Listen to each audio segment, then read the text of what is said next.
வருடத்தில் ஒருமுறையாவது செல்ல வேண்டிய 5 கோவில்கள்.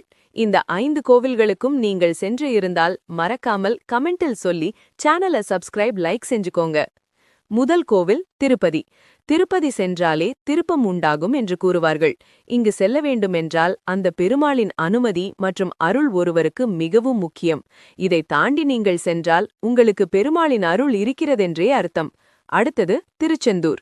இங்கு செல்ல வேண்டும் என்று நினைத்து கிளம்பினால் கூட பல தடைகள் வரும் ஒருவருக்கு. இந்த தடைகள் அனைத்தையும் தாண்டி இங்கு சென்று வழிபட்டால் அறுபடை வீடுகளையும் தரிசித்த முழு பலன் அடையலாம். இங்கு சென்று வேண்டி வந்த அனைத்தையும் முருகன் நடத்தி கொடுப்பான். சமயபுரம். 108 சக்தி வாய்ந்த பீடத்தில் முதன்மை வாய்ந்தது என்றால் அது இந்த சமயபுரம்தான். இங்கு உங்கள் பாதம் பட்டாலே கேட்டது கேட்காதது கூட நடத்தி கொடுப்பாள். பிள்ளையார்பட்டி. கற்பக விநாயகர். இங்கு சென்று வந்தாலே உங்கள் தடைகள் நீங்கி வேண்டியது அப்படியே நடக்கும். திருவண்ணாமலை. இது பஞ்சபூத தலம். இங்கு பல நாள் தடைகளுக்கு பின்புதான் ஒருவரால் போக முடியும்.